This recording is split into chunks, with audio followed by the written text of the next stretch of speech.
चैत्र नवरात्रि के 5वें दिन सुने माँ स्कंद माता की व्रत कथा। नवरात्रि के 5वें दिन में माँ दुर्गा की स्कंद माता के रूप की पूजा की जाती है। इन्हें पदासना देवी भी कहते हैं। कुमार कार्तिकेय की माता होने के कारण इनका नाम स्कंद माता पड़ा। स्कंद माता मोक्ष प्रदान करने वाली देवी है। स्कंद माता को केले का भोग लगाया जाता है। आज का दिन स्कंद माता की पूजा करने से और इनकी कथा का श्रवण करने से जीवन में सुख और शांति आती है। स्कंद माता मोक्ष प्रदान करने वाली देवी है। स्कंद माता की 4 भुजाएं हैं। इनके दाहिनी तरफ की नीचे वाली भुजा जो ऊपर की ओर उठी हुई है उसमें कमल पुष्प है। बाएं तरफ की ऊपर वाली भुजा में वर मुद्रा तथा नीचे वाली भुजा जो ऊपर की ओर उठी है उसमें भी कमल पुष्प ली हुई है। ये कमल के आसन पर विराजमान रहती है। माना जाता है कि स्कंद माता अपने भक्तों से बहुत जल्दी प्रसन्न हो जाती है। ऐसी मान्यता है कि स्कंद माता की पूजा करने से मोक्ष के द्वार खुल जाते हैं। वही निसंतान को माता के आशीर्वाद से संतान प्राप्ति होती है। इस दिन पीले रंग के कपड़े पहने जाते हैं। स्कंद माता को केले और केले से बनी चीजों का भोग लगाया जाता है। स्कंद माता की पूजन विधि। नवरात्रि के 5वें दिन स्नान आदि से निवृत्त होकर पीले रंग के कपड़े पहनकर माता की पूजा करें। स्कंद माता का स्मरण करें। इसके पश्चात स्कंद माता को अक्षत, धूप, गंध, फूल अर्पित करें। माना जाता है स्कंद माता की पूजा करने से भगवान कार्तिकेय भी प्रसन्न होते हैं। माता को बतासा, पान, सुपारी, लौंग का जोड़ा, किशमिश, कमलगट्टा, कपूर, गूगल, इलायची आदि भी चढ़ाए। फिर स्कंद माता की आरती करें। स्कंद माता की आरती। या देवी सर्वभूतेषु माँ स्कंद माता रूपेण संस्थिता नमस्तस्यै नमस्तस्यै नमस्तस्यै नमो नमः। आइए सुनिए कथा। माता की कृपा प्राप्त करने के लिए कथा को पूरा जरूर सुनेगा। कमेंट बॉक्स में माता रानी की जय अवश्य लिखे। कथा इस प्रकार है। एक बार भगवान शिव कैलाश पर्वत पर समाधि लगाकर बैठ गए। वर्ष पर वर्ष बीतते चले लेकिन उनकी समाधि भंग नहीं हुई। इससे सृष्टि का कल्याण और संहार रुक गया। सृष्टि के कामों में रुकावट आने से ब्रह्मा, विष्णु तथा अन्य देवताओं को बहुत चिंता हुआ और वे भगवान शिव की समाधि भंग करने के लिए उपाय सोचने लगे।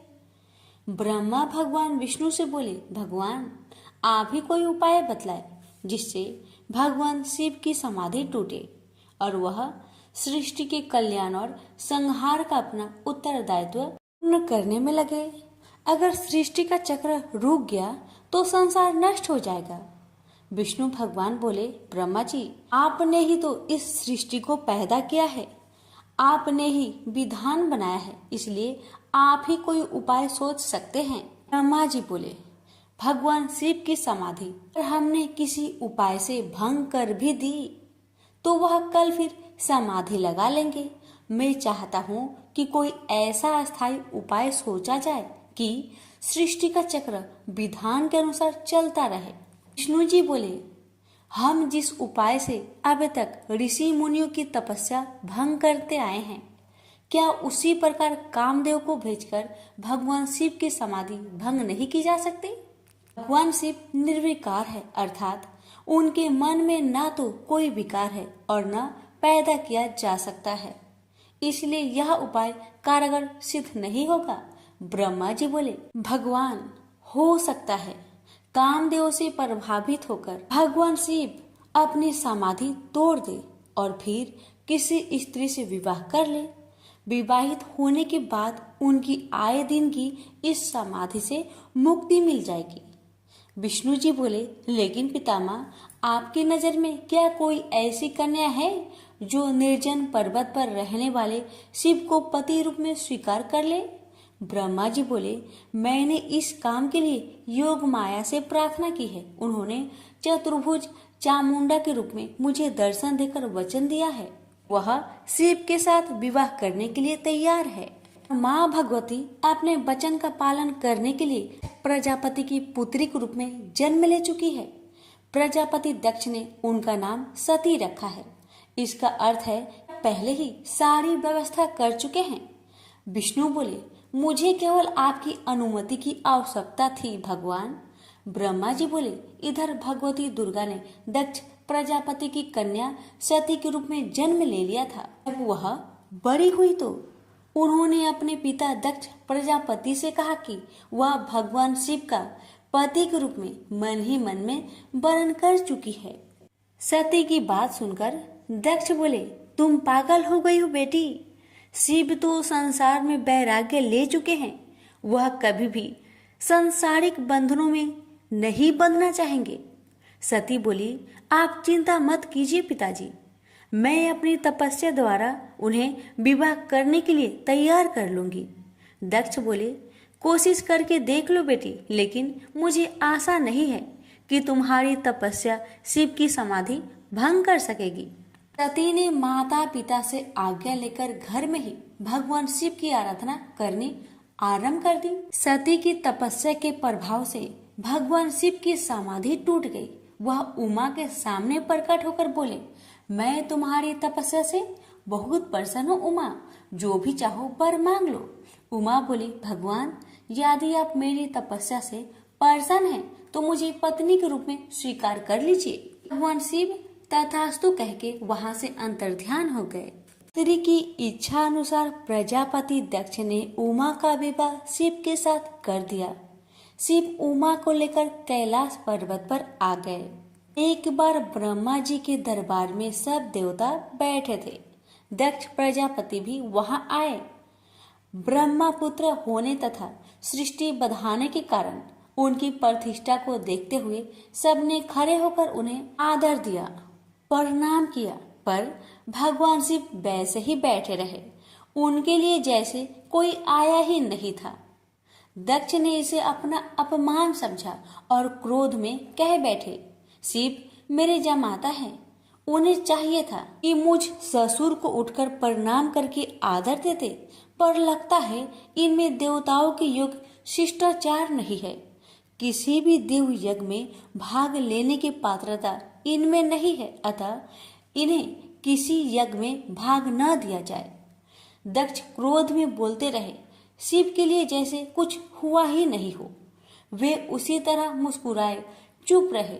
ब्रह्मा जी की सभा से लौटने के बाद दक्ष ने अपने श्राप को प्रतिष्ठा के लिए स्वयं एक यज्ञ किया तथा निश्चय किया कि इसी यज्ञ में शिव को यह भाग न देने की प्रारंभ किया जाए।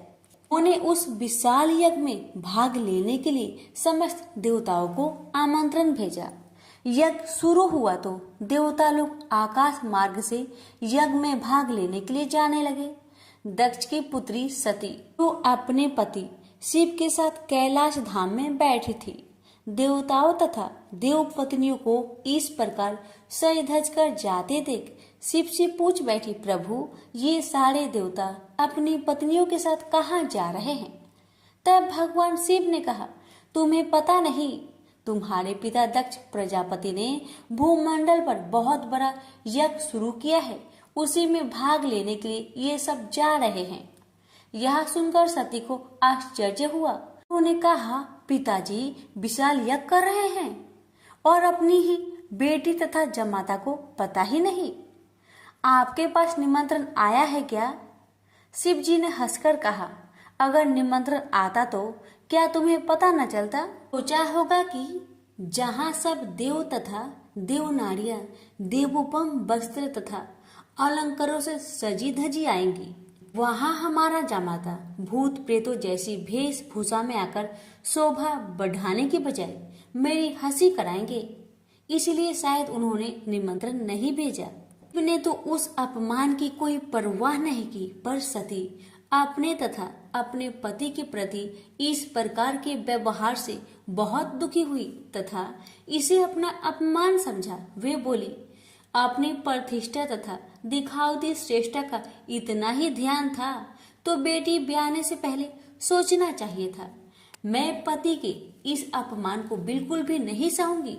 मुझे आज्ञा दीजिए, मैं वहां जाकर पिता से पूछती हूँ तथा ये भी देखूंगी कि देवगण कैसे हैं जो देवाधिदेव शिव के बिना उस यज्ञ में भाग लेने जा रहे हैं। शिव ने कहा, उन देवों को क्या पता है कि हमें निमंत्रण नहीं दिया गया है। वैसे भी तुम्हें इस बारे में ज्यादा विचार नहीं करना चाहिए। बिना निमंत्रण के जाने पर अपमान होता है, इसलिए मेरी सलाह है कि तुम भी मत जाओ। सती अपने पिता द्वारा की गई इस उपेक्षा तथा अपमान को सह न पा रही थी।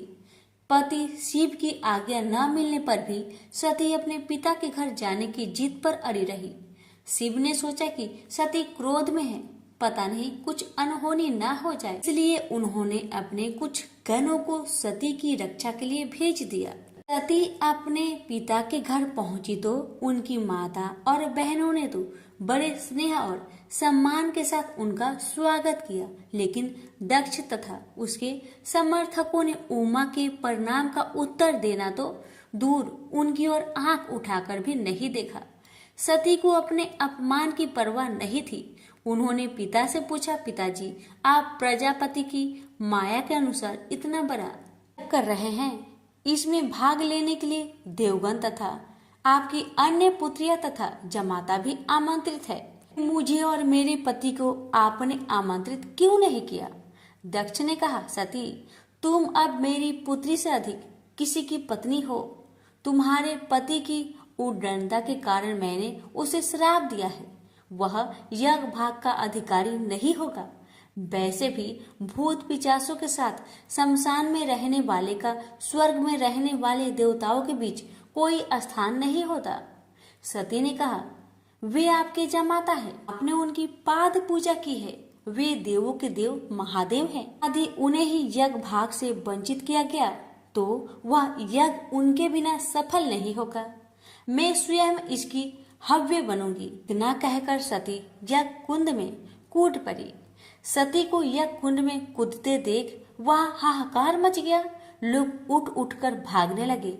यज्ञ की सामग्री लोगों के पैरों से कुचलकर इधर उधर जा गिरी। सती को इस प्रकार सती होते देख शिव की गण यज्ञ में आए ऋषि मुनियों और दक्ष के सैनिकों पर टूट पड़े। देख महर्षि भृगु वेद मंत्रों से अग्नि में आहुतियां देने लगे। महाशक्तिशाली अनगिनत दैत्य पैदा हो गए और शिव के गणों का संहार करने लगे। तभी आकाशवाणी हुई, मूर्ख दक्ष, तूने जिसको अपनी पुत्री समझकर अपमान किया है, अनादि शक्ति जगत की सृष्टा, रक्षिका और कल्पात में संहार करने वाली है। वही योग माया माँ भगवती है। तूने उनका अनादर करके अपने विनाश के द्वार खोल लिए हैं। अब शिव के क्रोध से तेरी रक्षा करने वाला इस संसार में कोई नहीं है। भगवान शिव के गण भागकर उनके पास पहुंचे और उन्होंने सती के सती होने की पूरी घटना सुना दी। उमा के सती होने की घटना सुनकर भगवान शिव के क्रोध की सीमा ना रही। उन्होंने अपनी एक जटा उखाड़कर पर्वत पर दे मारी, जिससे महाप्रलय के समान भयंकर शब्द के साथ ही महापराक्रमी वीरभद्र पैदा हो गया। वीरभद्र के उत्पन्न होते ही दसों दिशाएं कांप उठी। फिर शिव जी ने दूसरी जटा उखाड़कर एक चट्टान पर दे मारी, जिससे महाकाली उत्पन्न हो गई। उनका रूप इतना विकराल था कि उन्हें देखकर शिव के गणों में भी भय की लहर सी दौड़ गई। महाकाली के साथ ही काली, कात्यायनी, ईशानी, चामुंडा, मुंड, मर्दनी, भद्रकाली, भद्रा, वली और वैष्णवी भी पैदा हो गई। फिर भद्र ने कहा, भगवान आज्ञा दीजिए, मैं क्या करूं? यदि आपकी आज्ञा हो तो मैं क्षण भर में ही सारे समुद्र को सोख कर मुझे ब्रह्मांड को भस्म कर डालूं और सारे देवताओं और ऋषि मुनियों को भी भस्म कर दूं। शिव जी बोले, वीरभद्र, ब्रह्मा का पुत्र दक्ष यज्ञ कर रहा है, अत्यंत अभिमानी और मेरा विरोधी है। जाओ उसके यज्ञ का विध्वंस कर दो और वहाँ जो भी देवता, गंधर्व, ऋषि मुनि हो उन सबको भस्म कर डालो। फिर शिव ने महाकाली से कहा, महाकाली, तुम इन 9 दुर्गाओं को साथ लेकर वीरभद्र की सहायता करो। दक्ष उसकी पत्नी और बंधु बांधवों को मारकर उसके वंश को समाप्त कर दो। भगवान शिव की आज्ञा पाते ही वीरभद्र और भद्रकाली ने यज्ञ भूमि में पहुंचते ही जैसे प्रलय मचा दी। दक्ष की सेनाओं को समाप्त करके वे दोनों शिव जी के गणों के साथ जो भी सामने आया उसी को मौत के घाट उतारते चले गए। उन्होंने यज्ञ की वेदी तोड़ डाली, यज्ञ में काम आने वाली सारी वस्तुओं उठाकर नष्ट कर दिया। घबराकर दक्ष भगवान विष्णु से बोले, भगवान अब आप ही हमें सब संकटों से मुक्ति दिला सकते हैं। विष्णु बोले, दक्ष तुमने शिव जी का अपमान करके भयंकर अपराध किया है। उनके गणों का सेनापति वीरभद्र इतना शक्तिशाली है कि मैं भी उनका कुछ नहीं बिगाड़ सकता। वीरभद्र ने ऋषि मुनियों और देवताओं को पृथ्वी पर पटक पटक कर मार डाला। भृगु ऋषि की छाती पर पांव रखकर उनकी दाढ़ी उखाड़ ली। शिव जी को देखकर हंसने वाले ऋषि पूषा के दांत तोड़ डाले और फिर वेदी के भीतर छिपे दक्ष को बाहर खींचकर उसका सिर हाथों से मोड़कर धधकते हुए अग्नि कुंड में फेंक दिया। इस प्रकार अपने स्वामी का अपमान करने वाले दक्ष को पूर्ण रूप से दंडित करके वीरभद्र कैलाश पर्वत पर लौट गए। इनसे बोलिए उमापति शंकर भगवान की जय, नौ दुर्गा माता की जय। इस अध्याय में सुनेंगे निशुंभ वध की कहानी। राजा ने कहा, ऋषिराज आपने रक्त बीज के वध से संबंध रखने वाला वृत्तांत मुझे सुनाया। अब मैं रक्त बीज के मरने के पश्चात क्रोध भरे हुए शुंभ व निशुंभ ने जो कर्म किया वह सुनना चाहता हूँ। महर्षि मेधा ने कहा, रक्त बीज के मारे जाने पर शुंभ और निशुंभ को बहुत क्रोध आया और अपनी बहुत बड़ी सेना को इस प्रकार सर्वनाश होते देखकर निशुंभ देवी पर आक्रमण करने के लिए दौड़ा। उसके साथ बहुत से बड़े बड़े असुर देवी को मारने के वास्ते दौड़े और महापराक्रमी शुंभ अपनी सेना सहित चंडिका को मारने के लिए बढ़ा। फिर शुंभ और निशुंभ का देवी से घोर युद्ध होने लगा और वह दोनों असुर इस प्रकार देवी पर बाण फेंकने लगे जैसे मेघों से वर्षा हो रही हो। उन दोनों के चलाए हुए बाणों को देवी ने अपने बाणों से काट डाला और अपने शस्त्रों की वर्षा से उन दोनों दैत्यों को चोट पहुंचाई। निशुंभ ने तीक्ष्ण तलवार और चमकती हुई ढाल लेकर देवी के सिंह पर आक्रमण किया। अपने वाहन को पहुंची हुई देखकर देवी ने अपने क्षुद्र नामक बाण से निशुंभ की तलवार व ढाल दोनों को ही काट डाला। तलवार और ढाल कट जाने पर निशुंभ ने देवी पर शक्ति से प्रहार किया। देवी ने अपने चक्र से उसके 2 टुकड़े कर दिए। फिर क्या था, दैत्य मारे क्रोध के जल भुन गया। उसने देवी को मारने के लिए उसकी ओर शूल फेंका, किंतु देवी ने अपने मुक्के से उसको चूर चूर कर डाला। फिर उसने देवी पर गदा से प्रहार किया। देवी ने त्रिशूल से गदा को भस्म कर डाला। इसके पश्चात वह फरसा हाथ में लेकर देवी को ओर लपका। देवी ने अपने बाणों से उसे धरती पर सुला दिया। अपने पराक्रमी भाई निशुंभ के इस प्रकार से मरने पर शुंभ क्रोध में भरकर देवी को मारने के लिए दौड़ा। रथ में बैठा हुआ उत्तम आयुधों से सुशोभित अपनी 8 बड़ी बड़ी भुजाओं से सारे आकाश को ढके हुए था। शुंभ को आते हुए देखकर देवी ने अपना शंख बजाया और धनुष की टंकार का भी अत्यंत दुस्सह शब्द किया। साथ ही अपने घंटों के शब्द से, जो कि संपूर्ण दैत्य सेना का तेज को नष्ट करने वाला था, संपूर्ण दिशाओं को व्याप्त कर दिया। इसके पश्चात देवी के सिंह ने भी अपनी दहाड़ से, जिसे सुन बड़े बड़े बलवानों का मद चूर चूर हो जाता था, आकाश पृथ्वी और 10 दिशाओं को पूरित कर दिया। फिर आकाश में उछलकर काली ने अपने दांतों तथा हाथों को पृथ्वी पर पटका। उसके ऐसा करने से ऐसा शब्द हुआ जिससे कि उससे पहले कि सारे शब्द शांत हो गए। इसके पश्चात शिवदूती ने असुरों के लिए भय उत्पन्न करने वाला अट्टहास किया जिसे सुनकर सब दैत्य थर्रा उठे और शुंभ को बड़ा क्रोध हुआ। फिर अंबिका ने उसे, अरे दुष्ट, खड़ा रह कहा तो आकाश से सभी देवता जय हो बोल उठे। शुंभ ने वहां जाकर ज्वालाओं से युक्त एक अत्यंत भयंकर शक्ति छोड़ी, जिसे आते देखकर देवी ने अपनी मोहलका नामक शक्ति से काट डाला। राजन, फिर शुंभ के सिंहनाद से तीनों लोग व्याप्त हो गए और उसकी प्रतिध्वनि से ऐसा घोर शब्द हुआ जिसने इससे पहले के सब शब्दों को जीत लिया। शुंभ के छोड़े बाणों को देवी ने और देवी के छोड़े बाणों को शुंभ ने अपने बाणों से काटकर सैकड़ों और हजारों टुकड़ों में परिवर्तित कर दिया।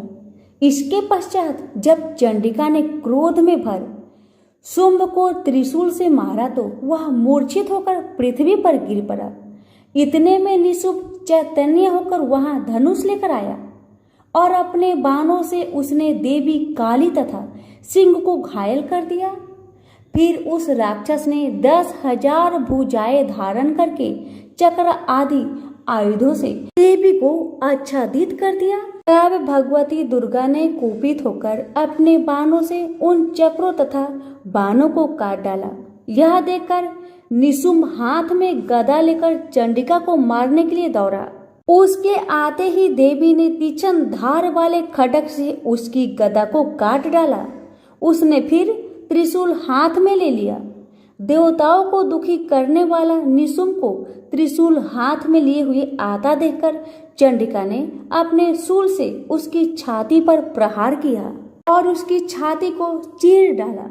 शूल विदीर्ण हो जाने पर उसकी छाती में से एक उस जैसा ही महापराक्रमी दैत्य ठहर जा कहता हुआ निकला। उसको देखकर देवी ने बड़े जोर से ठहाका लगाया। अभी वह निकलने भी न पाया था कि उसका सिर अपनी तलवार से काट डाला। सिर के कटने के साथ ही वह पृथ्वी पर गिर पड़ा। तदंतर सिंह दहाड़ कर असुरों को भक्षण करने लगा और काली शिव दूती भी राक्षसों का रक्त पीने लगी। कौमारी की शक्ति से कितने ही महादैत्य नष्ट हो गए। ब्राह्मणी की कमंडल के जल से कितने ही असुर तेजोहत हो गए। कई दैत्य महेश्वरी के त्रिशूल से विदीर्ण होकर पृथ्वी पर गिर पड़े और कई बारही के प्रहारों से छिन्न भिन्न होकर धराशायी हो गए। वैष्णवी ने भी अपने चक्र से बड़े बड़े पराक्रमियों का कचुम्बर निकालकर उन्हें यमलोक भेज दिया और ऐन्द्री के वज्रों से कितने ही महाबली राक्षस टुकड़े टुकड़े हो गए। कई दैत्य मारे गए, कई भाग गए, कितने ही काली शिव दूती और सिंह ने भक्षण कर दिए। प्रेम से बोलिए माता रानी की जय हो। यहीं पर हमारी श्री दुर्गा सप्तशती पाठ 9वां अध्याय समाप्त हुआ। अब सुनिए 10वां अध्याय। इस अध्याय में सुनेंगे शुंभ वध की कहानी। महर्षि मेधा ने कहा, राजन, अपने प्यारा भाई को मरा हुआ तथा सेना को नष्ट हुए देखकर क्रोध में भरकर दैत्यराज शुंभ कहने लगा, दुष्ट दुर्गे, तू अहंकार से गर्व मत कर, क्योंकि तू दूसरों के बल पर लड़ रही है। देवी ने कहा, दुष्ट, मैं तो अकेली हूँ। इस संसार में मेरे सिवा दूसरा कौन है? यह सब मेरी शक्तियाँ हैं। देख, यह सब की सब मुझ में प्रविष्ट हो रही है। इसके पश्चात ब्राह्मणी आदि सब देवियां उस देवी के शरीर में लीन हो गई और देवी अकेली रह गई। तो देवी ने कहा, मैं अपनी ऐश्वर्य शक्ति से अनेक रूपों में यहाँ उपस्थित हुई थी। उन सब रूपों को मैंने समेट लिया है। अब अकेली ही यहाँ खड़ी हूँ, तुम भी यही ठहरो। महर्षि मेधा ने कहा, जब देवताओं तथा राक्षसों को देखते देवी तथा शुंभ में भयंकर युद्ध होने लगा, अंबिका देवी ने सैकड़ों अस्त्र शस्त्र छोड़े। उधर दैत्य राज ने भी भयंकर अस्त्रों का प्रहार आरंभ कर दिया। देवी के छोड़े हुए सैकड़ों अस्त्रों को दैत्य ने अपने शस्त्रों द्वारा काट डाला। इसी प्रकार शुंभ ने जो अस्त्र छोड़े उनको देवी ने अपनी भयंकर हुक्कार द्वारा ही काट डाला। दैत्य ने जब सैकड़ों बाण छोड़कर देवी को ढक दिया तो क्रोध में भरकर देवी ने अपने बाणों से उसका धनुष नष्ट कर डाला। धनुष कट जाने पर दैत्येंद्र ने शक्ति चलाई, लेकिन देवी ने उसे काट कर फेंक दिया। फिर दैत्येंद्र चमकती हुई ढाल लेकर देवी की ओर दौड़ा, किंतु जब वह देवी के समीप पहुंचा तो देवी ने अपने तीक्ष्ण बाण से उसकी चमकने वाली ढाल को काट डाला। फिर दैत्येंद्र का घोड़ा मारा गया, रथ टूट गया, सारथी मारा गया। तब वह भयंकर मुकद्दर लेकर देवी ने अपने तीक्ष्ण बाण से उसके मुकद्दर को भी काट डाला। इस पर दैत्य ने क्रोध में भरकर देवी की छाती में बड़े जोर से एक मुक्का मारा। दैत्य ने जब देवी को मुक्का मारा तो देवी ने भी उसकी छाती में जोर से एक थप्पड़ मारा। थप्पड़ खाकर पहले तो दैत्य पृथ्वी पर गिर पड़ा, किंतु तुरंत ही वह उठकर खड़ा हुआ। फिर वह देवी को पकड़कर आकाश की ओर चला और उछला, और वहां जाकर दोनों में युद्ध होने लगा। वह युद्ध ऋषियों व देवताओं को आश्चर्य में डालने वाला था। देवी आकाश में दैत्य के साथ बहुत देर तक युद्ध करती रही। फिर देवी ने उसे आकाश में घुमाकर पृथ्वी पर गिरा दिया। दुष्ट आत्मा दैत्य पुनः उठकर देवी को मारने के लिए दौड़ा। तब उसको अपनी ओर आता हुआ देखकर देवी ने उसकी छाती विदीर्ण करके उसको पृथ्वी पर पटक दिया। देवी के त्रिशूल से घायल होने पर उस दैत्य के प्राण पेखरू उड़ गए, और उसके मरने पर समुद्र द्वीप और पृथ्वी सब कांपने लग गए।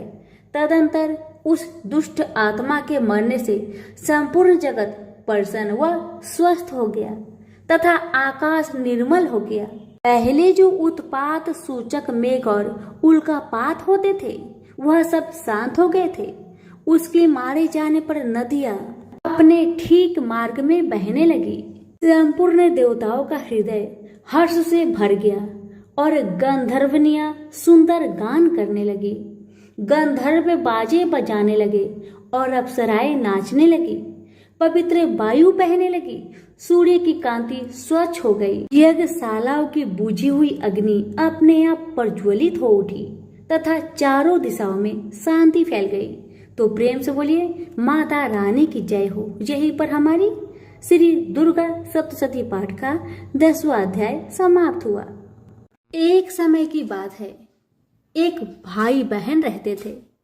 बहन का नियम था कि वह अपने भाई का चेहरा देखे ही खाना खाती थी। हर रोज सुबह उठती थी और जल्दी जल्दी घर का सारा काम काज करके अपने भाई का मुख देखने के लिए उसके घर से निकल जाती। एक दिन रास्ते में एक पीपल पेड़ के नीचे गणेश जी की मूर्ति रखी हुई थी। उसने भगवान के सामने हाथ जोड़कर कहा कि मेरे जैसा अमर सुहाग और मेरे जैसा अमर पिहर सबको दीजिए। यह कहकर वह आगे बढ़ जाया करती थी। हर दिन का उसका यही नियम था। जंगल के झाड़ियों के कांटे उसके पैरों में चुभा करते थे। एक दिन बहन भाई के घर पहुंची और भाई का मुख देखकर बैठ गई। तो भाभी ने पूछा, पैरों में क्या हो गया है ननद जी? यह सुनकर उसने भाभी को जवाब दिया कि रास्ते में जंगल की झाड़ियों से गिरे हुए कांटे मेरे पाँव में चुभ जाते हैं। जब वह वापस अपने घर आ गई तब भाभी ने अपने पति से कहा कि रास्ते को साफ करवा दो। हमारी ननद यानी कि आपकी बहन झाड़ियों के रास्ते से आती है तो उसके पाँव में बहुत सारे कांटे चुभ जाते हैं। पत्नी की इतना बात सुनते ही भाई तुरंत उठा और हाथों में कुल्हाड़ी लेकर सारी झाड़ियों को काटकर रास्ता साफ कर दिया। और इसी कारण से गणेश जी का स्थान भी वहां से हट गया। यह देखकर भगवान गुस्सा हो गए और उसके भाई के प्राण को हर लिए। लोग अंतिम संस्कार के लिए जब भाई को ले जा रहे थे तब उसकी भाभी रोती हुई लोगों से कही, थोड़ी देर रुक जाओ, उसकी बहन आने वाली है। वह अपने भाई का मुख देखे बिना नहीं रह सकती। उसका यह हर दिन का नियम है। तब लोगों ने कहा, आज तो देख लेगी पर कल कैसे देखेगी? रोज के दिन की तरह बहन अपने भाई का मुख देखने के लिए जंगल में निकल दी। जब जंगल में उसने देखा कि सारा रास्ता साफ किया हुआ है, तब वह आगे बढ़ी तो उसने देखा कि सिद्धि विनायक को भी वहां से हटा दिया गया है। तब उसने जाने से पहले गणेश जी को एक अच्छे स्थान पर रखकर उन्हें स्थान दिया और हाथ जोड़कर बोली, हे गणेश महाराज, मेरे जैसा अमर सुहाग और मेरे जैसा अमर पिहर सबको देना। और फिर इतना कहकर आगे निकल गई। लड़की की बात सुनकर भगवान गणेश सोच में पड़ गए, अगर मैं इसका नहीं सुना तो मुझे कौन मानेगा, हमें कौन पूजेगा। तब सिद्धि विनायक ने उसे पीछे से आवाज दिया कि बेटी, इस खेजड़ी की 7 पत्तियां ले जा और उसे कच्चे दूध में घोलकर भाई के ऊपर छींटा मार देना, वह उठकर बैठ जाएगा। यह सुनकर जब बहन पीछे मुड़ी तो उसने देखा कि वहां तो कोई नहीं है, लेकिन फिर भी उसके दिल से आवाज आई, जो मैंने सुना वैसे ही करती हूँ, देखा जाए क्या होता है। इतना सोचकर वह 7 खेजड़ी की पत्तियां लेकर अपने भाई के घर पहुंची। उसने देखा वहां कई लोग बैठे हुए हैं, भाभी बैठी रो रही है और पास में ही भाई का लाश रखा हुआ है। उसे रास्ते में जो आवाज सुनाई दी थी वही बात याद आई और उसने वैसा ही किया जैसे उसने सुना था। उसने खेजड़ी के 7 पत्तियों को बताए हुए नियम के तहत भाई के ऊपर इस्तेमाल किया। तब उसका भाई उठकर बैठ गया। भाई बोला बहन से, मुझे तो बहुत ही गहरी नींद आ गई थी। तब बहन बोली, यह नींद किसी दुश्मन को भी ना आए, और उसने सारी बात अपने भाई को बता दी। हे गणेश महाराज, जैसे आपने उस बहन की सुनी वैसे ही कहानी कहने वाले, हुक्कारे भरने वाले सभी की परिवार की सुनना और सभी के परिवार की रक्षा करना। सभी प्रेम से बोलिए गणेश महाराज की जय हो। बहुत समय पहले की बात है। एक गांव में 7 भाई और एक बहन रहा करती थी। वो सब कुछ सुनती, पर जैसे ही विनायक जी का नाम आता तो घगरा झटका कर चली जाती। हर रोज उसका यही आदत था, जब भी गणेश महाराज का नाम आता तो घाघरा झटका कर चली जाती। एक दिन उस लड़की की इस आदत पर विनायक जी बहुत नाराज हुए और गणेश महाराज उस बहन को भयभीत करने लगे। डर के मारे बहन का तो बुरा हाल हो गया, बेचारी सूखने लगी। अपनी बहन को सूखता देख 7 भाइयों ने आकर पूछा, बहन क्या बात है, तुम इतनी दुखी क्यों हो, मुझे बताओ। पर भाइयों के बार बार ऐसे पूछने पर बहन ने कुछ नहीं बताया। भाई असफल रहे। तब से जो छोटा भाई था वह बहुत चतुर था, बहुत चालाक था। उसने आधी रात को अपना वेश बदलकर गणेश महाराज को पकड़ लिया और पूछा कि आप कौन हैं और मेरी बहन के साथ छल क्यों करते हैं। भाई की बातें सुन गणेश जी बोले, मैं तो गणेश महाराज हूँ, तेरी बहन सारी बातें सुनती है, पर जैसे ही मेरा नाम आता है तेरी बहन दूर चली जाती है, इसलिए मैं उसे डराता हूँ। भाई ने पूछा कि आप इसका उपाय बताए तो गणेश जी बोले कि कोई भी कहानी कहो तो गणेश जी की कहानी कहे बगैर नहीं उठना चाहिए। बहन ने उस दिन से नियम रखा कि वह रोज गणेश जी की कहानी सुनेगी और कहानी सुनने के बाद ही कुछ खाएगी, और बहन हर रोज ऐसा ही किया। अब तो बहन कहानी सुनने के बाद ही कुछ खाया करती थी। इस तरह से गणेश जी महाराज बहन पर प्रसन्न रहने लगे और उसकी सारी मनोकामनाएं को पूरी करने लगे। गणेश महाराज की आशीर्वाद से उस बहन को अच्छा घर और अच्छा वर मिला। तो प्रेम से बोलिए गणेश महाराज की जय हो। एक बार एक मेढक और मेढकी तालाब में साथ रहते थे। मेढक गणेश जी का बहुत बड़ा भक्त था। वह हर रोज गणेश जी की पूजा करता था। वह कुछ काम न करता, बस गणेश जी का नाम जपता रहता। मेढकी उससे बहुत परेशान थी। एक दिन मेढकी ने गणेश जी की मूर्ति छिपा दी। मेढक आया और गणेश जी की मूर्ति के बारे में पूछने लगा तो मेढकी ने बोला कि मुझे नहीं पता। एक दिन एक औरत उनके तालाब के पास आई और उसने अपने मटके में पानी भरने लगी।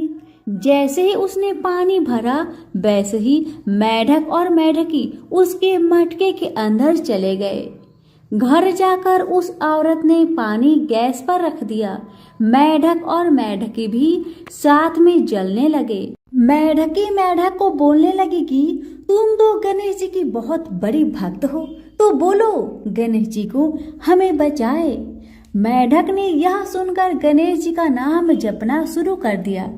थोड़ी देर बाद एक सांड आया और अपने दोनों सींग मटके पर जा मारा और मटका जमीन पर गिरकर टूट गया और दोनों बच गए। मेढक ने घर जाकर गणेश जी की मूर्ति मेढक को लौटा दी और उसने भी गणेश जी का पूजन करना शुरू कर दिया। तो प्रेम से बोलिए गणेश महाराज की जय हो।